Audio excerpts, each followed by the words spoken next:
نظر اللہ عبدا سمع مقالتی فحفظها ووعاها وبلغها من لم يسمعها۔ اللہ تعالی اپنے اس بندے کو شاد و شاداب رکھے جو میری بات سنے پھر اسے یاد کر لے اور محفوظ رکھے اور دوسروں تک اسے پہنچائے۔ السلام علیکم ورحمۃ اللہ وبرکاتہ۔ ناظرین کرام، ویڈیو شروع کرنے سے پہلے اگر آپ نے ہماری چینل کو سبسکرائب نہیں کیا ہے تو سب سے پہلے سبسکرائب کر دیں اور دائیں طرف گھنٹی کا نشان ہے اس پر کلک کریں اور اوپر والی گھنٹی بجا دیں تاکہ ہر ویڈیو اپلوڈ ہوتے ہی آپ تک پہنچ جائیں۔ الحمدللہ الحمدللہ وکفی وسلام علی عبادہ الذین اصطفی، اما بعد۔ متعدی بیماریوں کے بارے میں اسلامی نظریہ۔ زمانہ جاہلیت میں اہل عرب میں مشہور تھا کہ کوئی تندرست آدمی بیمار آدمی کے ساتھ اٹھنا بیٹھنا رکھے یا کھاتا پیتا رہے تو تندرست آدمی کو بھی بیماری لگ جایا کرتی ہے، اور علماء نے لکھا ہے کہ عام طور پر اطباء کے نزدیک ایسی 7 بیماریاں ہیں جو ایک سے دوسرے کو لگتی ہیں۔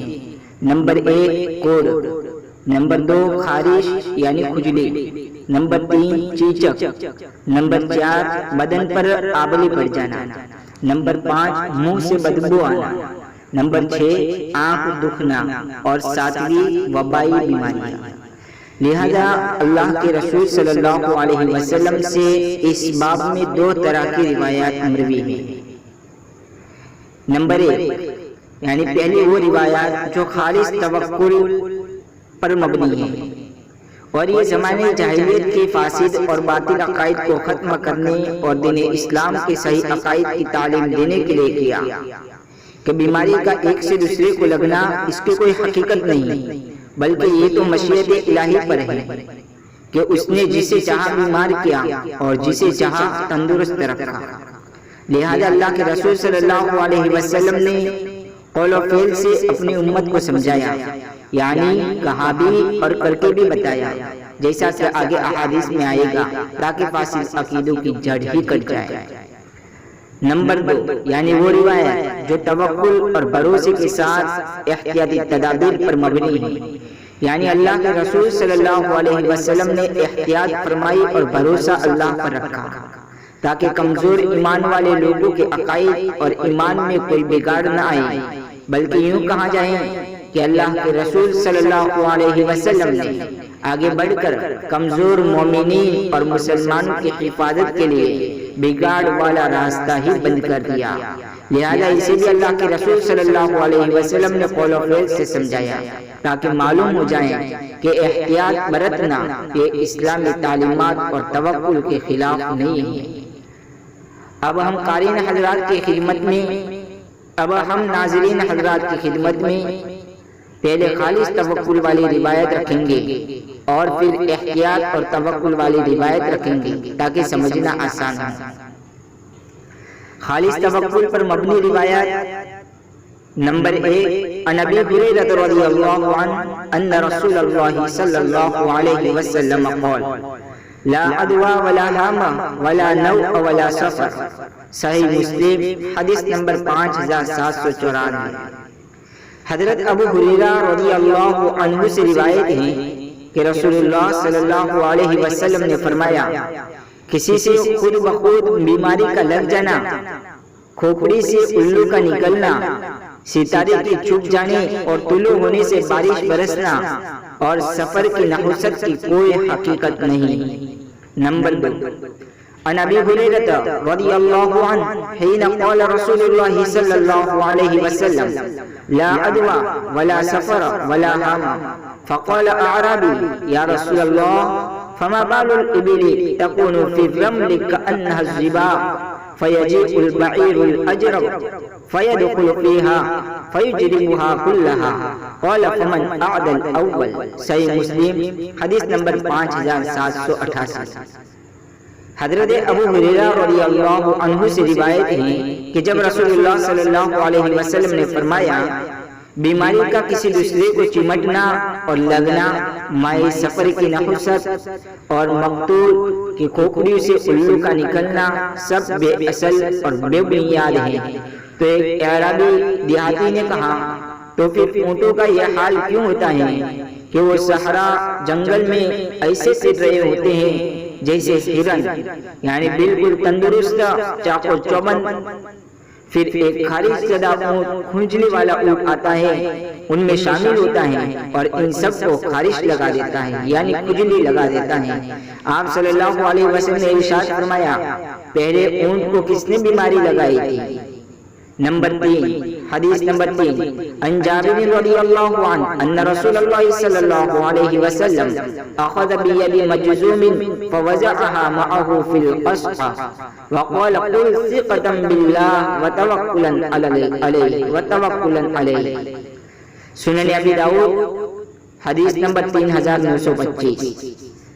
سیدنا حضرت جابر رضی اللہ عنہ سے مروی ہے کہ رسول اللہ صلی اللہ علیہ وسلم نے ایک جزامی کا یعنی کوڑ والے آدمی کا ہاتھ پکڑا اور اپنے ساتھ کھانے کے پیالے میں ڈال دیا اور فرمایا، اللہ پر اعتماد اور بھروسہ کرتے ہوئے کھاؤ، ہم بھی تمہارے ساتھ کھاتے ہیں۔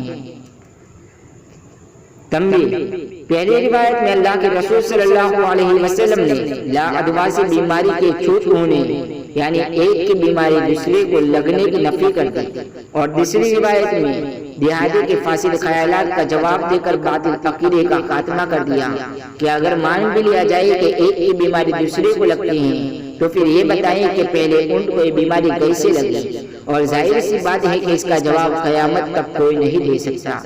اور تیسری روایت میں آپ صلی اللہ علیہ وسلم نے کوڑی آدمی کے ساتھ کھانا کھا کر بتایا کہ دیکھو، اگر تمہارا جھوٹ کا عقیدہ درست ہوتا تو کوڑ کی بیماری مجھے بھی لگتی، جبکہ مجھے کوئی بیماری نہیں ہوئی۔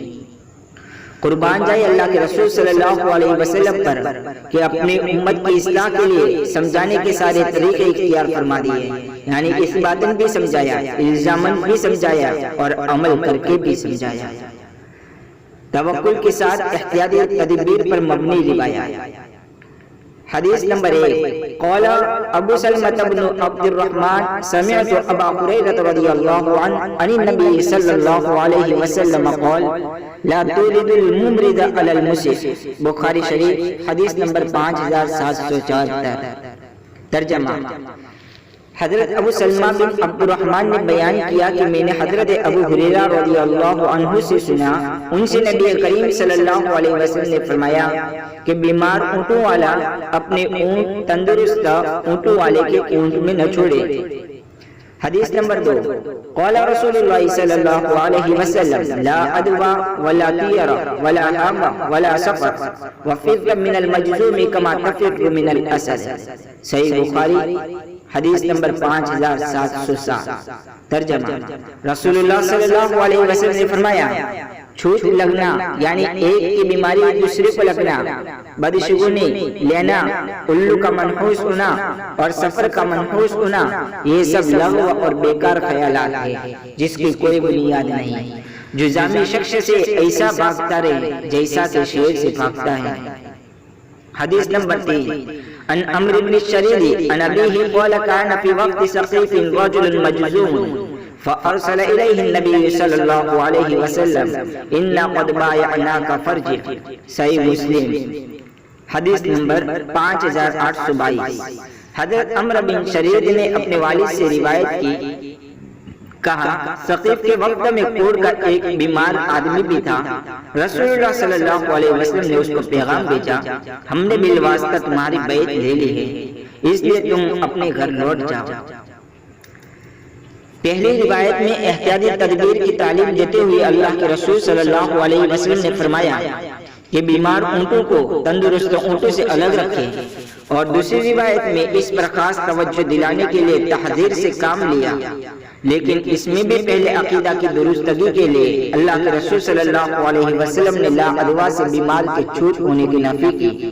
اس کے بعد فرمایا کہ تم جزامی آدمی سے ایسے دور بھاگو جیسے تم اچانک شیر دیکھنے پر بھاگتے ہو کہ شیر کے ڈر سے آدمی اپنی جان کی حفاظت کے لیے ہر ممکن تدبیر کرتا ہے اور کوشش کرتا ہے اور بھروسہ اللہ پر رکھتا ہے، بس اسی طرح ایسی بیماریوں سے حفاظت کے لیے بھی ہر ممکن کوشش کرے اور بھروسہ اللہ پر رکھے۔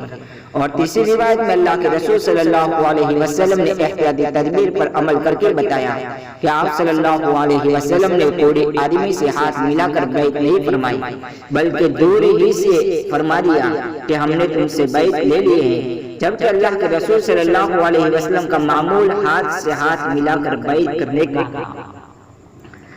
الحمدللہ ہمارے سامنے دونوں طرح کی روایت آ گئی، جس سے معلوم ہوا کہ اللہ پر بھروسہ رکھتے ہوئے احتیاطی تدبیر اختیار کرنا اسلامی طریقہ ہے۔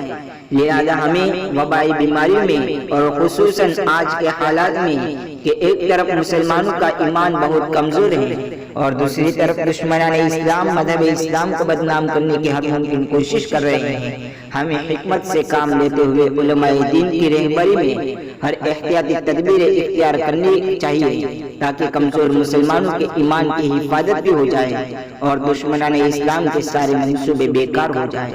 اللہ تعالی ہمیں حق و باطل میں امتیاز کرنے اور حق پر چلنے اور باطل سے اجتناب کی توفیق عطا فرمائے، آمین یا رب العالمین۔